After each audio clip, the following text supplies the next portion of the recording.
que la familia es algo importante, pero la familia está en crisis. Ese es un hecho. La familia está en crisis como un concepto general, no solamente las crisis individuales que vemos ahí.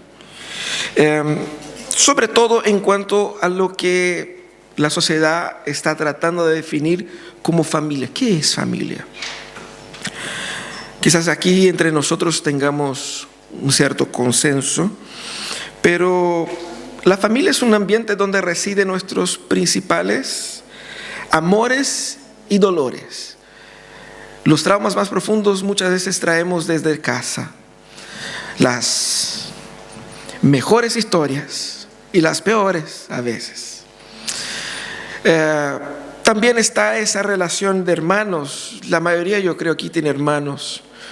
Y vaya que es difícil relacionarse con los hermanos, ¿sí o no? Complicado, ¿no? Y a veces nosotros tenemos así como una relación muy, muy especial con un hermano. Y nosotros podemos hablar mal de nuestros hermanos, pero no toleramos que nadie más lo haga. ¿No es así? Porque es nuestro. Lo odio, pero es mío, ¿eh? Entonces lo defiendo delante de los demás. Es una relación muy, muy única. Pero la familia hoy día está bajo cuestionamiento. Ustedes han escuchado las noticias, ¿no? Las noticias de Trizal. ¿Han escuchado sobre eso? Matrimonio de 3, ¿cierto? Sea lo que eso signifique. Lo más famoso es el poliamor, ¿no? Donde usted puede estar así como con muchas parejas, ¿cierto? Y por ahí va. Gente que se casa con holograma, gente que se casa con un cartoon. Hay gente loca en el mundo, es verdad. El mundo necesita de Jesús. Y obviamente las tensiones soltero, casado y todo eso, todo lo que significa me debo no casar, está bien o está mal, me separo, no separo, todas las tensiones normales de la dinámica familiar, pero la familia está bajo cuestionamiento, la familia está en crisis. ¿Y cómo nosotros plantearemos en esta serie hablar sobre el desafío de la familia? Vamos a tratar hoy día, primeramente, de la definición de familia. Más bien vamos a hablar del concepto. ¿Cuáles son las cosas que están en el fundamento? Fundamento es esa cuestión que uno no ve porque está enterrado, pero que es sumamente importante, ¿cierto? Entonces cualquier porteño sabe la importancia de buenos fundamentos. No sé ustedes, pero en algunos lugares de Valparaíso, Viña, yo veo algunas construcciones y pienso, ¿cómo pueden vivir ahí?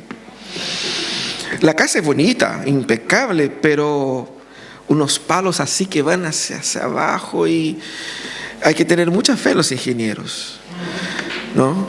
El fundamento es muy importante, porque si no está bien hecho, se derrumba todo.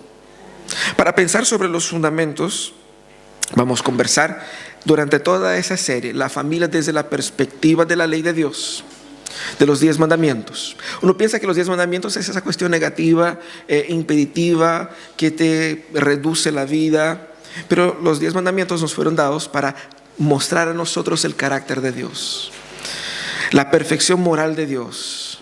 Y de hecho los 10 mandamientos nos ayudan a vivir una vida en perfecta libertad y paz. Por ahí vamos, ¿cierto? Fíjate que los mandamientos, nosotros asumimos que como que el mandamiento es para mí, o sea, como lo asumo individualmente. Pero Dios entrega la ley para el pueblo y para todo el pueblo, incluso desde la perspectiva de que el pueblo en ese contexto no era una nación así como organizada, presidente, vicepresidente, con todo no, eran familias. El pueblo de Israel, salido de Egipto, era un grupo de familias, más o menos desordenado. Eran familias. Tanto es así que en la ley nosotros vemos varias indicaciones de la familia, ¿no es cierto? Con relación a honrar padre y madre, no cometer adulterio, son claramente alusiones a la dinámica intrafamiliar. Todo también de cierta manera está vinculado a eso. Y vamos a comenzar por el comienzo, ¿cierto? Éxodo 20, los versículos de 1 a 7. Vamos a ver los 3 primeros mandamientos y la introducción de los 10 mandamientos, que en griego, en hebreo digo, se dice las 10 palabras de Dios, las 10 palabras que Dios entregó a su pueblo. Dice: Dios habló y dio a conocer todos estos mandamientos. Yo soy el Señor tu Dios que te saqué de Egipto, del país donde eras esclavo. No tengas otros dioses además de mí. No te hagas ningún ídolo ni nada que guarde semejanza con lo que hay arriba en el cielo, ni con lo que hay abajo en la tierra, ni con lo que hay en las aguas debajo de la tierra. No te inclines delante de ellos, ni los adores. Yo, el Señor tu Dios, soy un Dios celoso. Cuando los padres son malvados y me odian, yo castigo a sus hijos hasta la 3ª y 4ª generación. Por el contrario, cuando me aman y cumplen mis mandamientos, les muestro mi amor por 1000 generaciones. No uses el nombre del Señor tu Dios en falso. Yo, el Señor, no tendré por inocente a quien se atreva a usar mi nombre en falso. ¿Qué es lo que nosotros vamos a aprender a la luz de ese texto? 4 principios esenciales para una familia sana. Tome nota, se lo van a necesitar, que no es broma. Si usted es casado, fíjese si tu marido está tomando nota, porque él se va a olvidar. Ella necesita saber. Hay unos papelitos en la entrada ahí para que usted pueda tomar nota, porque tu familia necesita, tú necesitas, nosotros necesitamos. 4 principios esenciales para una familia sana. Lo primero que tenemos que entender es que es Dios quien define la identidad de la familia. Es Dios quien define la identidad de la familia. Y solo Dios puede definir quién yo soy y cómo la familia debe ser. ¿Por qué? Por lo que Él dijo acá: yo soy el Señor. En otras palabras, solo Dios puede definir quién yo soy, qué es lo que es la familia y qué es lo que es el mundo, porque Él creó todas esas cosas. El autor se guarda el derecho de definir lo que crea, ¿sí o no? Es así, es así. Si el Fernando compone una canción, es el compositor de la canción, quiere una canción que hable de amor, esa canción hablará de amor, ¿sí o no? Porque como compositor pensaste en ello, dibujaste de esa forma para que funcione así. Pero supongamos que alguien, Matías Tapia, saca una canción de amor y la transforma en una canción de broma. Ok, el padre se perdona a todos los hijos, ¿no? Pero no fue la intención original de la canción, ¿sí o no? Dios tiene ese derecho porque Él es Señor. Dios se presenta acá. Él inicia el decálogo diciendo: mira, quien manda aquí soy yo. Comencemos por ahí, ¿cierto? Yo soy el Señor y yo gobierno absolutamente sobre todo. Nuestra cultura ha perdido un poco el concepto de la idea de la palabra Señor. Porque nosotros decimos el Señor tal, Señor Dios, Señor, como si fuera una palabra común y corriente. Incluso tengo una amiga de Colombia que ella llama a todos de Señor. Sí, Señor. Y a mí me incomoda un poquito, en realidad, ¿no es cierto? Pero es costumbre. Nuestra cultura ha perdido un poco. ¿Qué significa eso? Significa, cuando Dios utiliza esa palabra acá, Él quiere decir que Él es el dueño absoluto de la vida. Él es el dueño del significado de la vida. Y Él es el dueño y determina cómo la vida debe ser vivida. Eso es lo que Dios está diciendo acá. Yo inventé la vida. Yo hice con que la vida funcionara de tal manera. Y yo soy el que da significado a eso. Y fíjate que la vida acá es más que la existencia, así como que estoy vivo, sino que habla de, cuando pensamos aquí en el contexto de ellos, Señor de la vida, en el contexto agrario en que ellos vivían, era el que controlaba las estaciones, que hacía llover para que crecieran las plantaciones, para que ellos pudiesen comer, porque si no fuera así ellos no comían y morían. Entonces eso es un significado muy potente. Él es el dueño de los mares, de los vientos, de la lluvia, de las estaciones, del sol, de la luna, y que controla todas las cosas y que nos permite tener alimentos y vivir. Significa también que Dios es el autor no solamente de la vida en sí, de una forma biológica, pero el Señor es autor de la cultura. Cuando Él dice yo soy el Señor, lo que Él está diciendo es: yo soy aquel que da significado a la forma como ustedes piensan y viven. Todas las culturas humanas son culturas que están influenciadas y diseñadas religiosamente. Por más que se considere secular, posmoderna, ultramoderna, hay un aspecto de religión ahí. Lo que Dios está diciendo es que yo soy la idea original, la cultura original que inspiró todas las demás, o de dónde se alejaron todas las demás. Y obviamente de la forma de ser. Él es Señor de la manera como nosotros vivimos en el día a día, la caja chica, las decisiones, ¿no es cierto?, de todo día. Marraqueta o ayuya, ¿qué hacemos, no? Por el precio hay que cortar por lo más sano. A lo mejor, no sé, huevo, no, el aceite está caro, así que no. Cocido a lo mejor, ¿cierto?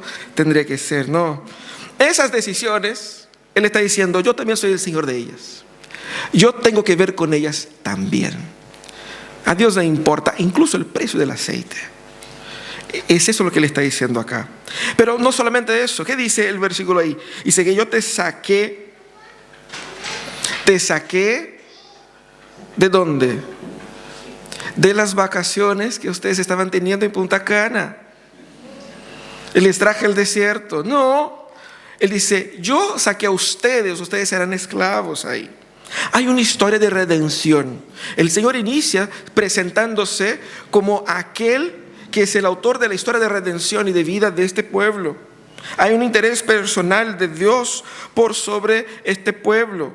Dios no es solamente ese supremo absoluto que está allá arriba. No, mira, yo soy el que construyó la historia que ustedes están viviendo ahora.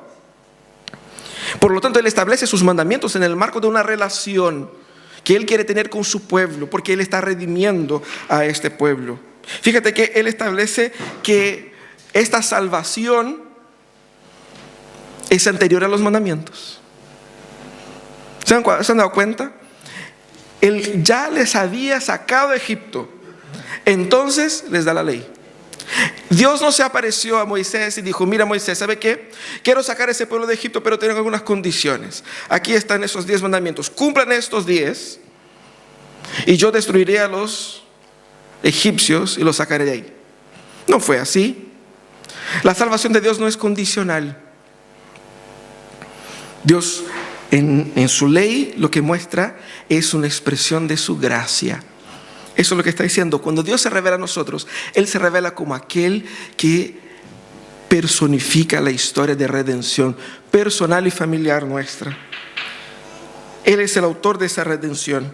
Pero fíjate que nosotros somos llamados a construir nuestra historia, así como este pueblo, no a la luz de nuestros fracasos y de nuestras miserias. Nosotros somos llamados a construir nuestra historia, la historia de nuestra familia, a la luz de la historia de redención de Dios y no a la luz de nuestros fracasos. Cuando Dios se relaciona con el pueblo, está hablando, yo soy el Señor, el autor de la historia de redención de ustedes. Y la historia de ustedes debe ser vivida a la luz de esa redención. Toda historia, fíjate qué interesante. Ustedes han visto historias de gente que estaba viviendo en la calle, destruido, en la drogadicción, abandonado, y de repente pasó algo en su vida. Esa persona recuperó su dignidad, empezó a arreglarse, consiguió un trabajo, ordenó su vida y progresivamente en algún momento de esa historia hay un momento donde esa persona o vuelve a su familia o construye una nueva familia, pero siempre en las historias de restauración incluye un relato familiar. Volvió a hablar con sus hijos, se reencontró con su esposa, no sé, se casó de nuevo, tuvo nuevos hijos. ¿Se han dado cuenta? Todas las historias de superación y transformación personal incluyen un relato familiar. Todas las historias de redención incluyen un relato y un aspecto familiar. Y no es casualidad que Jesucristo haya utilizado en la parábola del hijo pródigo un ambiente familiar. Y no es casualidad que Dios se llame a sí mismo Padre y a nosotros hijos. El concepto de familia está en el centro de la historia de redención. Así que nosotros debemos abandonar esa idea de mi familia es así porque mi papá hizo eso, mi abuelo hizo eso, porque todos nosotros tenemos un abuelo que se perdió y se farreó toda la plata y ahora somos pobres, ¿no? Todos tenemos una historia así. No, es que a mí me hicieron esto, mi matrimonio anterior o mi vida anterior y uno trata de muchas veces limitar su historia a la luz de sus fracasos, ¿no? Dios llama a su pueblo a construir su historia a la luz de la redención. Ahí está el fundamento. Lo segundo, Dios debe ser el centro de la familia. Tome nota, Dios debe ser el centro de la familia. Eso parece ser así algo muy cliché, ¿no es cierto? Bueno, pero ¿por qué? ¿Por qué decimos eso? ¿Por qué decimos que Dios debe ser la cosa más importante de la casa? Y esa es una pregunta interesante. ¿Cuál es la cosa más importante de la casa? Para muchos de nosotros el Wi-Fi. O sea, que se caiga todo menos el Wi-Fi, ¿cierto? ¿Cuál es la cosa más importante? ¿Cuál es la persona más importante? Ya, los que tienen hijos chicos ahí, ¿no es cierto? Si no está el papá, ¿cómo funciona? Normal. Si no está la mamá, el caos. ¿No es verdad? Es así. ¿Cuál es la cosa más importante de tu casa? ¿Por qué Dios debe ser el centro de la familia? Porque Él mismo dijo, primer mandamiento, no tenga otros dioses además de mí. ¿Qué significa eso? Interpretamos eso muchas veces de una forma muy religiosa y acotamos el significado. ¿Qué significa eso? Significa, uno, que Dios no tiene rival, Dios no tiene competencia. Aquel Dios que vimos en el punto anterior, Él no puede estar compitiendo, disputando el espacio en tu corazón con cualquier pasión que tú puedas tener. No existen, y es interesante porque Él dice, no tenga otros dioses además de mí. No es que Dios está diciendo que existen otros dioses. No existen otros dioses, sino que lo que Él quiere es que yo deje de inventar nuevos dioses y nuevas cosas para ocupar el lugar de Dios en mi vida. Significa que la singularidad de Dios, ojo con eso, la singularidad de Dios es lo que fundamenta toda nuestra historia. Él es único. Y la historia de la humanidad básicamente se trata y está pendiente de esa definición. Dios es único. Es por eso que nosotros somos perseguidos, es por eso que cristianos han sido incinerados y muertos, porque no quieren abandonar el concepto de que Dios es único. Fíjate que la iglesia en el primer siglo estaba bajo persecución y los romanos dijeron así, ya, ustedes se llaman iglesia, que eso es algo que sugiere una verdad única y absoluta que defienden ustedes. Pero vamos a dar un nuevo nombre para ustedes, que signifique un grupo de personas que creen algo y que es diferente, pero que no se impone como verdad por sobre los demás. Y ahí estamos. Así se terminaría la persecución. No te vamos a perseguir. Ustedes quieren adorar a Jesús, adoren a Jesús. Pero no pueden decir que Jesús es el único Señor de todas las cosas. Ustedes quieren hacer Santa Cena, lo que hagan ustedes, pueden hacer. Pero lo que no pueden hacer es decir que Él es único. Y los cristianos dijeron, no, nosotros somos lo que somos. Dios es lo que es. Dios es único.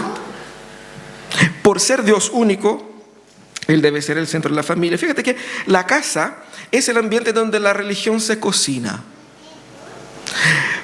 Y eso es así. Nosotros en la familia vemos el desarrollo de nuestra expresión cúltica, religiosa, más íntima. Algunos que nacieron en ambientes evangélicos, por ejemplo, pueden contar las historias de cuando niños, de cuando el papá le cantaba las canciones, que iban a la iglesia, a la revista, qué sé yo. Los que nacieron en contextos católicos pueden tener recuerdos de todas esas culturas así. Hay gente que nació en familia que no era medio que nada, ¿no es cierto? Y exactamente por medio de eso, su visión religiosa fue formada en ese ambiente medio sin definición. Pero es ahí donde nuestra primera experiencia espiritual se da. Porque la familia es nuestra primera cultura. Seguramente hay cosas y formas de hablar que son peculiares de tu familia. A veces bromeamos con Mariana. En mi familia, nosotros allá, cuando le decimos que vamos a la parte central del barrio donde vivíamos, decimos, voy a la avenida. Y una vez se me preguntó, ¿qué onda esa cuestión? Voy a la avenida. Hay muchas avenidas, ¿no es cierto? ¿Qué significa eso? Era una costumbre nuestra. La familia de ella no tenía esa costumbre. La cultura familiar es nuestra primera cultura. Seguramente hay expresiones, palabras, formas de hacer comidas que son entregadas de generación en generación ahí, ¿cierto? Es nuestra primera cultura. Pero también la familia es nuestra segunda cultura. Porque cuando uno se casa, uno dice, no, yo no voy a ser como hacían mis papás, yo voy a ser diferente. Porque cuando uno se casa, uno se cree bacán, ¿cierto? Se cree clever. No, si voy a arreglar yo todos los problemas que yo veía en mi familia, no los voy a repetir, ¿cierto? Y voy a hacer así, así. Y uno, de hecho, crea una nueva cultura porque se une con una persona diferente y está armando una cosa nueva. Entonces hay cosas y costumbres que usted tiene que lo adquirió después de casarse, ¿cierto? ¿Sí o no? Sí. No hacía eso antes. Bueno, hay varias cosas que no hacías antes, ojalá, ¿no? Pero costumbres, ¿no es cierto? Formas de ser, cosas que comen, manera de ordenar la casa, que ustedes inventaron. La casa de sus hermanos no es así, en la casa de sus padres no es así, pero en tu casa es así. Es nuestra segunda cultura. Y fíjate, ¿cuál es el centro de todas esas culturas? ¿Cuál es el fundamento? ¿Cómo definimos qué es lo que está bien, qué es lo que está mal? ¿Es mi gusto personal? ¿Nos ponemos de acuerdo? ¿Qué debiera fundamentar esas decisiones? Para que yo decidiera qué camino tomar, qué acción decidamos en familia, sobre dónde vivir, por ejemplo, o qué tipo de otras cosas pueden hacer. ¿Cuál es el fundamento de todo eso? De ahí por eso estamos hablando, Dios debe ser el centro de la familia. ¿Y cuál es la importancia de que Dios sea el centro de la familia? Porque en el centro es donde están los ídolos. Toda decisión que usted tome está vinculada a un componente de algo que te controla, te domina. Y todo problema que la familia tiene y que la vida de uno tiene está vinculado a los ídolos que uno tiene en el corazón. Fíjate que, ¿cuáles son las luchas que tenemos en familia? Problemas de discusión, problemas de plata, problemas de incluso violencia, falta de respeto, todos esos problemas relacionales, económicos, laborales, de visión. ¿Y cómo Dios propone solucionar eso? Fíjate que cuando Dios es adorado en una familia, Dios produce en los corazones que adoran al Señor todas esas características naturales del Dios mismo. Donde Dios es adorado hay amor, hay perdón, hay humildad. La raíz de nuestras peleas, la raíz de nuestros desajustes está obviamente en no tener el centro de nuestras decisiones bien puestos ahí. Solo Dios debe ser adorado. Solo Dios debe ser más querido que todos. Solo Dios debe ser la cosa más importante de tu casa. Y lo más importante es lo que va dando forma. Porque si yo armo un fundamento chueco, no soy ingeniero, los ingenieros pueden decir, si está chueco el fundamento, se va a poner chueco el edificio, ¿sí o no? Yo puedo tratar de arreglar con scotch, puedo poner palos, puedo, ¿no es cierto?, pintar en 3D para que dé la impresión de que no está chueco, incluso, pero va a seguir chueco. Eso es como tratamos de solucionar los problemas de la familia. El fundamento está chueco, no está en el Señor, pero nosotros vamos poniendo palitos acá, vamos haciendo arreglines aquí, allí, vamos empujando de aquí, de allá, para que de alguna manera se pueda solucionar el problema. Sin solucionar el problema, éxito. Y después lamentamos, Señor, ¿por qué tanta lucha, tanto? El Señor da en el clavo. Él debe ser el centro de la familia. Pero más que eso, el Señor va más allá incluso. Las cosas en la familia deben ser hechas a la manera de Dios. Tercer principio, las cosas en la familia deben ser hechas a la manera de Dios. ¿Qué significa eso? Que es Dios quien define cómo nos relacionamos con Él y por medio de la relación con Dios, con todos los demás. Porque, hermanos, eso es así. Cuando pensamos en relaciones humanas, en el trato tuyo con tu jefe, en el trato con tus hijos, con tus hermanos, con tus vecinos, con tu esposa, con tu marido, todo trato humano es un reflejo del trato del ser humano con Dios. Hay una conexión Dios, hombre y prójimo que no se puede separar. Uno se cree en cualquier volá y dice, no, es que si yo pongo el empeño, no es así. La forma como me relaciono con Dios, la forma como trato a Dios, va a definir directamente la forma como trato al prójimo. Y la forma como tomo decisiones en la vida. Fíjate que Él dice, no te hagas ningún ídolo, ni que guarden semejanza en lo que hay arriba del cielo, abajo de la tierra. Uno lee y dice, en ese punto estamos listos. Al menos un mandamiento menos. ¿Por qué? Ningún ídolo acá, ¿cierto? A menos que el Señor considere ídolo mi computador. Ahí estamos en problemas. Si mi auto entra en la categoría de ídolos, chuta. Celular, ahí tenemos, ¿no? Pero puedo decirles que no hay nada parecido en el cielo, aunque mis informaciones estén en la nube. Bueno, uno, ¿no es cierto?, va tratando, tenemos que entender lo que Dios está diciendo acá. Porque a veces leemos el mandamiento solamente en la perspectiva negativa, no te hagas. Pero lo que Dios está diciendo es que lo que sí debo hacer, sí debo relacionarme con Él, no a mi pinta. Porque esa forma de cómo la gente en aquella época se relacionaba con Dios, era así. Todas las religiones conocidas por el ser humano funcionaban con un ídolo, la gente adoraba, prendía velitas, se postraba, le hacía rezos, era así. Cambiaba, uno era de madera, otro de metal, uno era grande, otro era chico, uno era sol, otro era la luna, otro era el mar. La forma cambiaba, el color cambiaba, el material cambiaba, pero la dinámica era la misma. Algo concreto al cual yo me postro. Viene Jehová y Jehová dice, esa cuestión no existe. Está todo mal. No es así como se relaciona con Dios. Y el pueblo de Israel quedó así como, ¿y cómo nosotros vamos a hacer entonces? ¿En qué idioma hablamos? ¿Cómo adoramos? Porque si no hay el ídolo para arrodillarse, ¿qué hago? ¿Cierto? Es como cuando uno llega a una casa donde no hay tele, ¿cierto? ¿Y qué hacen ustedes acá? Se miran unos a otros así, ¿no? No sé, para mí eso es raro, pero para el pueblo de Israel era raro. Porque ellos estaban en un mundo donde todas las culturas hacían eso. Y el Señor dice, no es así que funciona. El peligro de los dioses estaba en que cuando se limitaba la divinidad a un objeto, ellos podían decir, estamos adorando a Jehová, pero lo tengo en forma aquí de un sol grande. Al hacerlo, limitaba a Dios. Y Dios les quería decir, no me limiten a mí. No me limiten a mí. Todas las maneras de transformar a Dios en una imagen por obra del ser humano terminaba siendo una afrenta a Dios. Y el peligro es aquí claramente querer adorar a Dios a nuestra manera. Y Dios determina que solo Él puede ser adorado, y Él solo puede ser adorado de la manera como Él determina.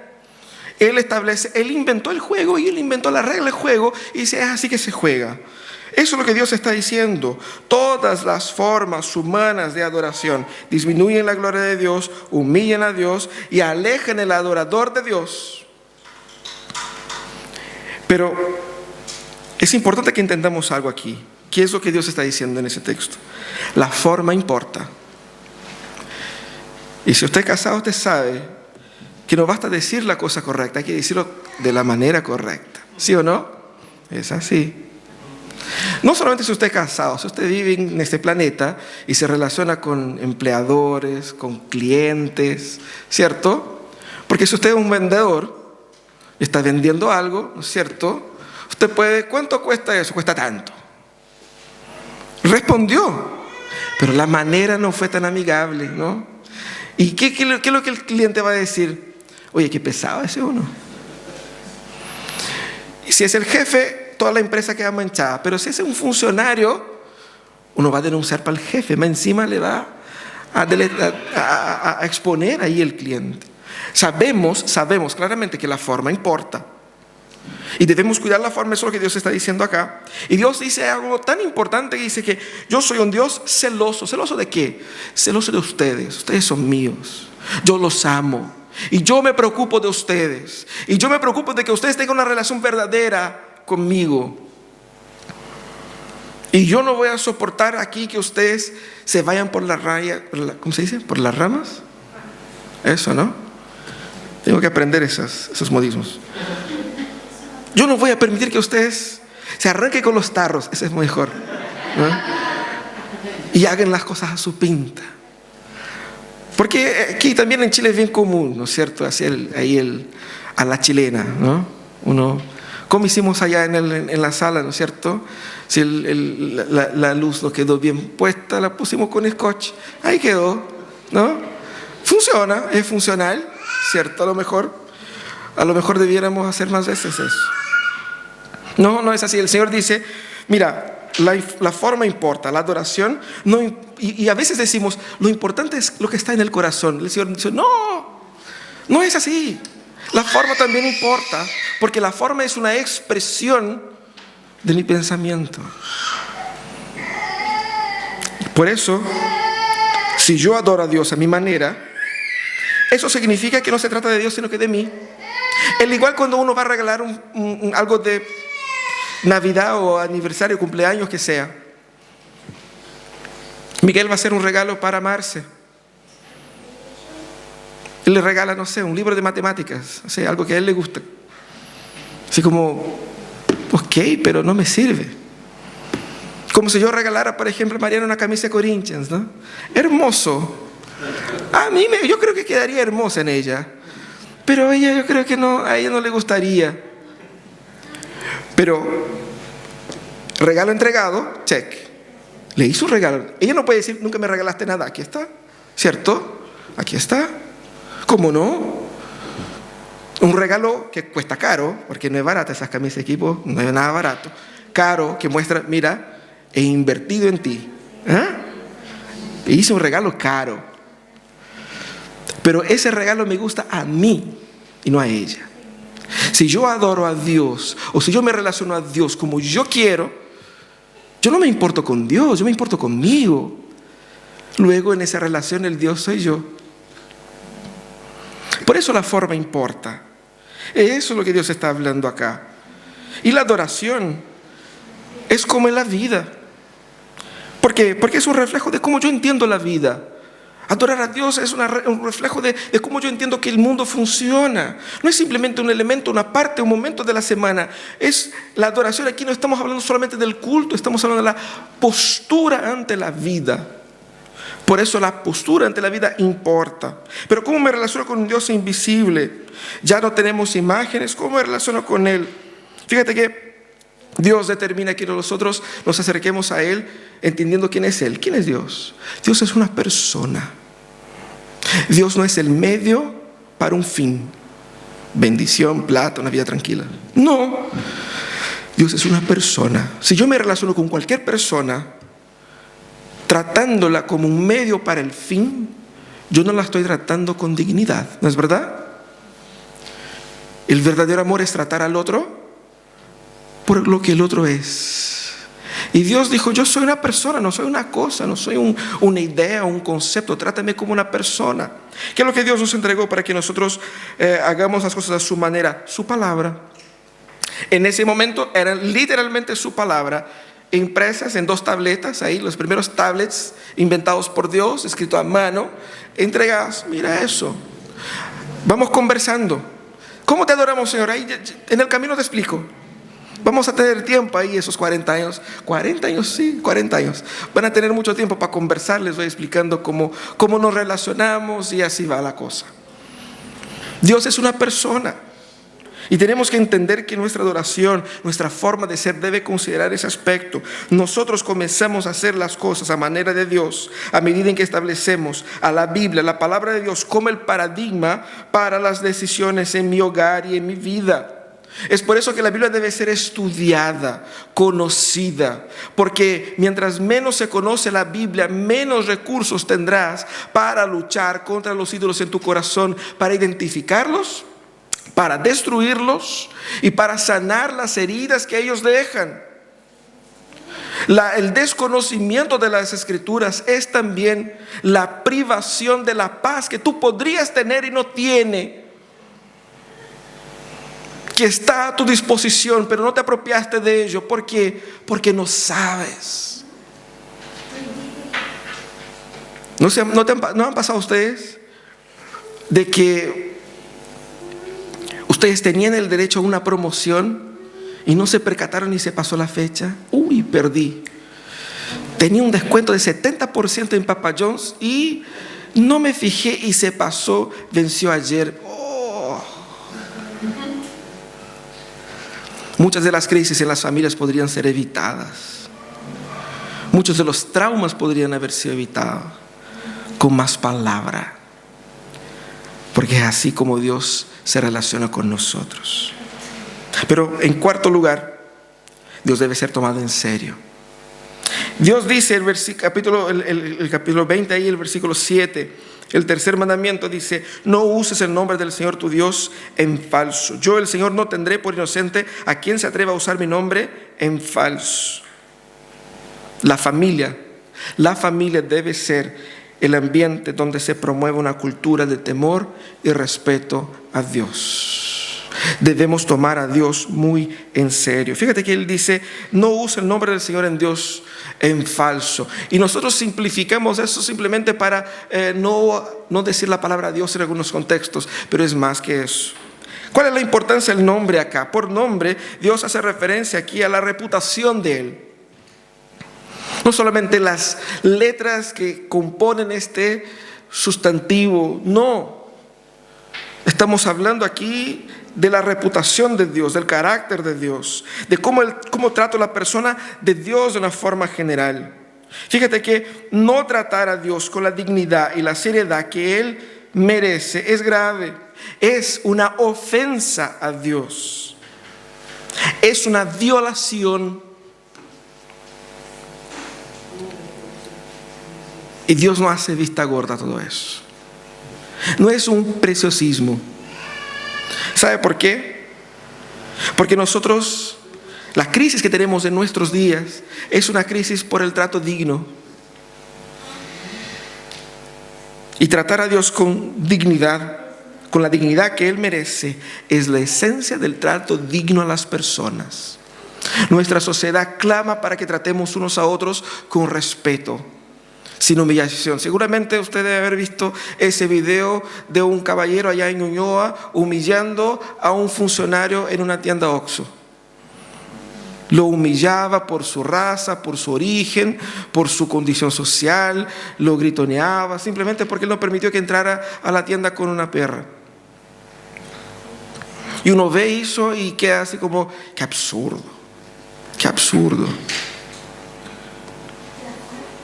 La esencia del trato digno que nosotros esperamos ver está en el trato con la dignidad última. Fíjate que cómo es importante eso. La familia es donde se cultiva primariamente el sentido de respeto en el ser humano. El ser humano es entrenado, o debiera ser entrenado, a respetar primeramente a los padres, como padres. Tratarles con dignidad, con respeto, con obediencia. Y eso va cultivando un concepto de orden social, donde yo respeto al otro, donde yo entiendo los límites míos, entiendo que no puedo subir y pegarle la cara a una persona porque dijo algo que no me gustaría. Hay límites de trato y esos límites están definidos por Dios. Fíjate que la enseñanza del trato digno comienza en el hogar con el principio de la autoridad de Dios.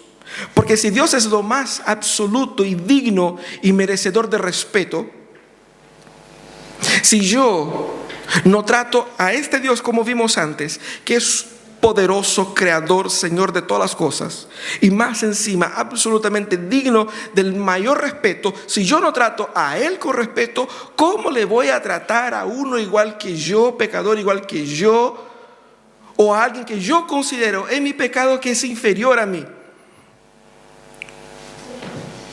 Si usted no trata a Dios con el máximo respeto, ¿cómo va a tratar a su señora? A su hijo. Al caballero que le cruza con el auto en la calle. De eso estamos hablando. Es una cadena de dignidad. Al tomar a Dios en serio y promover esa cultura, yo estoy enseñando en mi familia por qué yo también debo ser tomado en serio. ¿Por qué alguien debe tratarme a mí con dignidad? ¿Cuál es el origen de mi dignidad? ¿Por qué alguien debe respetarme a mí? ¿De dónde saqué que yo soy digno? Nuestra dignidad está enraizada en Dios. Al tratar a Dios, el nombre de Dios con respeto, lo que yo estoy diciendo es que el Señor, que transfiere su dignidad a la raza humana, llama a tratar también a los seres humanos con dignidad. ¿Por qué? Porque son sus hijos. Es una cultura de dignidad que tenemos que crear en la familia. Trate su familia en el temor del Señor. ¿Por qué? Porque su familia, si bien es un regalo de Dios, algo que Dios te dio, ella es en última instancia posesión de Él. Si usted está casado con una mujer de Dios, Dios es su suegro. Y su suegro no va a tolerar el maltrato a su hija. Tanto es así que el apóstol Pedro dijo que a los hombres deben tratar bien a sus esposas para que sus oraciones no sean interrumpidas. Dios no va a tomar por inocente el que maltrate a quien Él ama, porque tú tampoco harías lo mismo, ¿sí o no? Si ustedes escuchan mañana la noticia de que alguien en el colegio maltrató a su hijo, ¿qué harían ustedes? Está bien para que aprenda. O sea, uno, oye, ¿qué pasó? ¿Y qué onda? No puede ser. Y dependiendo de lo que fue, presenta una demanda y, ¿sí o no? Uno defiende lo suyo porque ama. Nosotros debemos entender ese principio de que debemos cultivar el trato en el hogar bajo el temor del Señor. Debemos estimular el respeto a Dios, pero el estimular del respeto a Dios no basta con palabras. Hay que tener postura. Hay que tener una postura frente a Dios y frente a la vida. ¿Qué significa eso? No sea chueco. Una cara aquí y otra en la casa, ¿cierto? Un ángel de Dios cuando están con los hermanos, pero en la casa es el diablo encarnado. O la diabla, no sé. Eso es muy importante. Tomar a Dios en serio es tomar a Dios en serio en todos los lugares. Y eso debemos entender que no es un proceso. Porque nosotros somos buenos para el cuento, ¿no? No, es que estoy aprendiendo. Hoy día maltraté a mi esposa 2 veces o más. Antes eran 4. Es un proceso, estoy aprendiendo. No es un proceso. Es una decisión, es una postura puntual que uno decide tomar ante Dios y ante el prójimo. Porque hay cosas que no se pueden repetir. Tomar a Dios en serio es tratar al otro con la dignidad que Dios da al otro.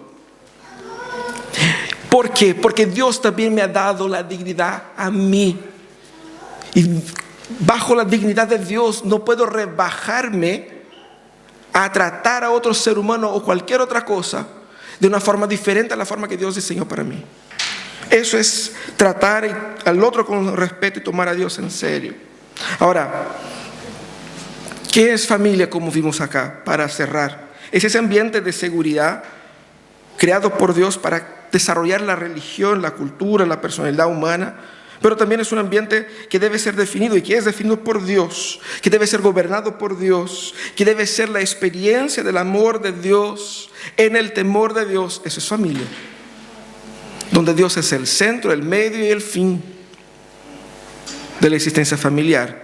¿Cómo yo pongo eso en acción? ¿Cómo yo actúo ya? ¿Qué llevo para la casa ahora? Primero, sé tú un hombre, una mujer de Dios. Entrega tu vida a Jesús hoy día. Arrepiente de tus pecados. Decide ser un discípulo verdadero de Jesús. No hay término medio, no hay magia acá. Es sumisión a Jesús. Completa y total. Abandona tus pecados y busca a Jesús. Decide ser un hombre o una mujer de Dios. Porque una vez que tú actúes como un hombre o una mujer de Dios, la mayoría de los problemas se van sanando por sí mismos. Otros van surgiendo. Pero cuando surjan esos problemas contundentes, vas a tener la musculatura necesaria como para enfrentarlos en el poder del Señor. No hay magia y no hay una solución así como en 2, 3 pasos. No, hay un solo paso en la vida para transformar tu familia. Sé un hombre o una mujer de Dios. Como un hombre o una mujer de Dios debe vivir el día a día, luchando todos los días para identificar y destruir los ídolos del corazón. Todo lo que puede ocupar el lugar de Dios, ser lo más importante en tu vida, sea tu profesión, sea tu salud, tu apariencia, tus bienes, tus proyectos, tus sueños. ¿Qué es lo que te hace, que domina todos los pensamientos y que te controla la vida? ¿Por dónde gastas tu dinero? ¿Qué es lo que te domina tus aprensiones? Son tus ídolos, y tus ídolos te alejan de Dios. Pero como vimos al inicio, Dios te sacó de Egipto. Deje los ídolos en Egipto y sigue a Dios. También enseñe por el ejemplo. Palabras bonitas son palabras bonitas, pero hay que ponerlas en práctica. Muchas veces lo que se necesita es hacer. Porque fíjate que nosotros somos así. Tenemos una buena idea. Oye, podemos hacer tal cosa. Podemos ir al gimnasio. Sí. Uno propone para el otro con el deseo oculto de que el otro lo desanime. No, si está muy tarde. Sí, ya, bueno. ¿Cierto? Es un plan. Porque me hace sentir bien conmigo mismo, porque yo planteé. ¿Cierto? Es cuando uno invita a alguien a su casa en la expectativa de que diga no. Porque es cortesía, no es de verdad. Nosotros debemos simplemente hacer las cosas. Hagan las cosas. Queremos discutir y ver y qué onda. No, toda la discusión es una postergación de la acción. Hagan las cosas. No, como familia hemos leído un poco la Biblia. Lee la Biblia. Ahí la tienes. Lee ahora, ya. Simple. Comencemos a poner en marcha las cosas que ya sabemos. Hay un montón de cosas que no sabemos, pero lo que sí sabemos, eso lo hago. Y el Señor me ayudará con el resto. ¿Por qué? Porque la palabra guía, pero el ejemplo arrastra. Que tus hijos te imiten a ti como hombre y mujer de Dios. Esa es la meta. Esa es la meta. Que lo más marcante de mi vida en la vida de ellos sea lo tanto que yo amé a Dios. ¿Y cómo sabrán eso? Por el ejemplo. Por fin, aliméntate de la palabra. Aliméntate de la palabra, ¿por qué? Porque sin una vida alimentaria sana, no habrá salud sana, ¿sí o no? Es así. Queremos tener vida sana con pura chatarra espiritual, comiendo mal, descansando mal, y queremos, ¿por qué no me da el rendimiento como antes? Aliméntate de la palabra, porque solo la palabra te va a prevenir de los ataques de Satanás a tu familia. Y vaya que Satanás quiere destruir tu vida y tu familia. Satanás quiere destruir tu vida y tu matrimonio. Quiere destruir la crianza de tus hijos. Y es la palabra de Dios y es el Espíritu Santo en tus corazones los que protegen a nuestra familia de estos ataques. Y sabemos bien que en la casa donde la Biblia no es leída, Dios no es amado. Que tu casa sea una casa que ame a Dios. ¿Cómo se ama a Dios en la casa? Abre la Biblia y lee en tu familia o lee personalmente, pero que la Biblia esté ahí de alguna manera. Encuentra una manera, tu manera, pero encuéntrala, para que Dios sea glorificado ahí. Amén.